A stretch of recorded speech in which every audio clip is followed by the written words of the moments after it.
फ्लैंकिश कर दो।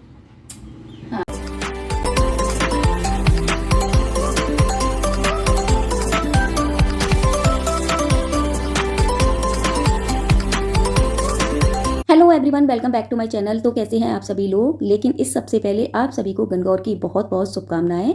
तो आज है 11 अप्रैल और आज की है गणगौर। तो मैं आ चुकी हूँ अपनी किचन में गणगौर की तैयारियां करने के लिए। जो पूजा के लिए गुने बनते हैं वो बनाने के लिए। लेकिन जैसे ही मैं बनाने बैठी तो ये हमारे घर का शैतान बच्चा आ चुका था और मुझे परेशान करने लगा। बार बार पानी मांग रहा था। मैंने एक बार पानी दे दिया और उसको पी के फिर से पानी मांगने लगा। मैंने फिर से पानी दे दिया और ये मुझे काम नहीं करने दे रहा था।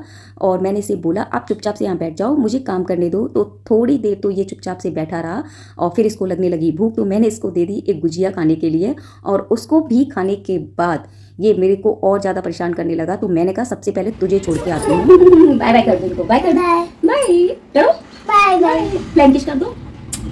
तो फ्रेंड्स, मैदा तो मैंने पहले से ही लगा कर रख दी थी। उसके बाद मैंने निकाली अपनी डायरी और चेक करने लगी मुझे कितने गुने बनाने हैं और सब कुछ फिर मुझे रिमाइंड हो गया। फिर मैंने गुने बनाना स्टार्ट किया। तो हमारे यहाँ गुने ऐसे बनाते हैं, मीठे भी बनाते हैं और फीके और नमक के, आप चाहें जैसे बना सकते हैं, पर हमारे यहाँ इसी तरीके से बनाते हैं।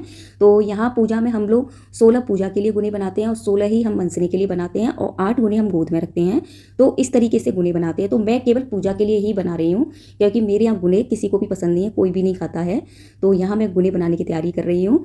तो फ्रेंड्स, गुने तो बनते ही रहेंगे। इसके बीच में आपको मैं कुछ गणगौर के बारे में भी बताती हूँ। वैसे तो आपको पता ही होगा पर फिर भी मैं बता देती हूँ।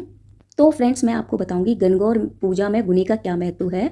गणगौर की पूजा में तो पार्वती को गुने यानी कि गहने प्रसाद के तौर पर अर्पित किए जाते हैं। गुने मैदे, बेसन और हल्दी मिलाकर बनते हैं और इन्हें गहनों के आकार में बनाया जाता है। ऐसा कहा जाता है कि माता पार्वती को जितने गुने अर्पित किए जाएंगे घर में उतनी ही सुख समृद्धि आती है। और फिर गणगौर पूजा करने के बाद जो महिलाएं व्रत रखती हैं वह गुने अपनी सास, ननद या जेठानी को दे देती हैं और बड़ों से आशीर्वाद भी लेती हैं। और राजस्थान में मनाए जाने वाले इस गणगौर के त्यौहार में ईश्वर को भगवान शिव व गणगौर को माता पार्वती का रूप माना जाता है। राजस्थान में चाहे मैरिड हो अनमैरिड हो सभी महिलाएं गणगौर की पूजा करती हैं। तो फ्रेंड्स, आपसे बातें करते करते यहाँ सारे गुने भी बन चुके हैं और अब मैंने चाशनी भी बना ली है। तो यहाँ कुछ गुनों को मैं चाशनी में डिप कर दूंगी थोड़ी देर के लिए, जिससे वो अच्छे से मीठे हो जाएंगे। और अब शाम हो चुकी थी और मुझे मेहंदी भी लगानी थी। तो यहाँ मैं मेहंदी लगाने बैठ गई और मुझे अचानक से याद आया अगर मैं बाहर लगाने चली जाती तो ज़्यादा अच्छा रहता था, क्योंकि मैंने गुने बनाई थी तो मैं बहुत थक गई थी।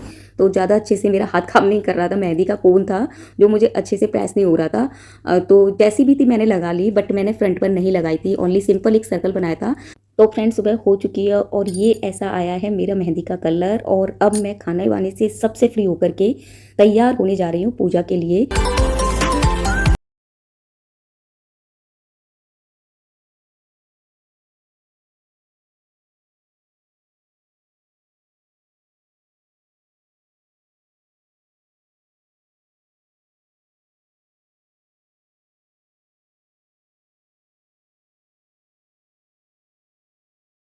तो यहाँ मैं अपने आउटफिट से मैचिंग ज्वेलरी पहन रही हूँ और गणगौर है तो मंगलसूत्र पहनना तो ज़रूरी है। और यहाँ मैंने पहनी अपनी कुछ रिंग्स और उसके बाद फिर मैंने पहनी पायल। तो फ्रेंड्स, मैं आपको बता देती हूँ मुझे पायल पहनना बिल्कुल भी पसंद नहीं है। मैं साल में 2 बार पायल पहनती हूँ, एक गणगौर पर और एक करवा चौथ पर। और फिर मिलते जुलते मैंने आउटफिट से बैंगल्स वेयर किए। मेरे पास इस कलर के बैंगल्स नहीं थे तो जो भी मुझे समझ आया वो ही मैंने पहन लिए। तो कुछ इस तरीके से मैंने आज के दिन अपना मेकअप किया और साड़ी पहनी। तो मुझे आप कमेंट करके ज़रूर बताना मेरी साड़ी और मेकअप आपको कैसा लगा। तो अब मैं पूरी तरीके से तैयार हूँ और अब मैं तैयारी करूँगी पूजा की। तो यहाँ मैंने सबसे पहले एक पट्टा लिया और उस पर एक कपड़ा बिछाया। तो आप रेड या येलो कोई भी ले सकते हैं। तो यहाँ मैं बना रही हूँ गणगौर।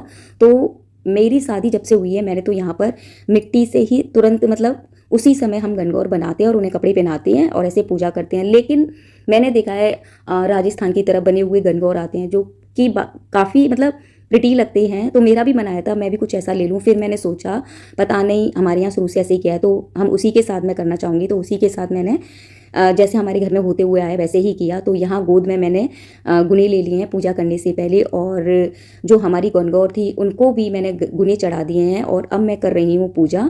गौरे गरगौड़ माता खोले की बाड़ी, बाहर उभी थारी पूजड़ बाली, पूजो ए पूजो बाया काई काई मांगो, मैं मांगा अन्न धन लाचर लक्ष्मी, जामी बाबुल मांगा राता देही मायड़, तान कवर सो भावनी मांगा राजी सी भौजाई, ऊट चढ़ियो बहनोई मांग, चुंदड़ वाली बहना, पूस उड़ा बन गोप चूड़ा वाली बुआ, काले घोड़े का को मांगा, बिरजारी सी काकी, कजलो ई मांगा, गोरा बाकी बहना, फल मांगू पीहर सासरो, ये फल मांगू सौ परिवार, ए गौरे घर माता खोले की बाड़ी। तो फ्रेंड्स, पूजा भी हो चुकी थी और अब मैं आ चुकी हूँ छत पर सूर्य भगवान को जल देने के लिए। तो ऐसा बोला जाता है जब तक हम अर्घ नहीं देते हैं तब तक हम अपना व्रत नहीं खोल सकते।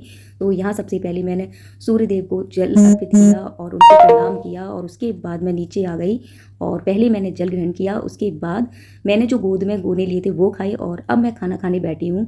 तो पहले मैंने पूजा की और अब बारी थी पेट पूजा करने की। तो बहुत तेज़ भूख भी लग रही थी। तो वो कहते हैं ना, जब तक पूजा नहीं होती तब तक हमें पता होता अभी खाना नहीं है, लेकिन पूजा होने के बाद अचानक से हमें बहुत तेज़ से भूख लगने लगती है और फिर कोई सब्र नहीं होता है। तो फ्रेंड्स, ये था मेरे गणगौर का ब्लॉग और मेरा ये ब्लॉग आपको कैसा लगा मुझे कमेंट करके ज़रूर बताइएगा और आपको मेरे इस ब्लॉग में क्या अच्छा लगा वो भी ज़रूर बताइएगा। तो अभी मैं ब्लॉग को कर रही हूँ बंद। तो चलिए आज के लिए यहीं तक, बाय बाय।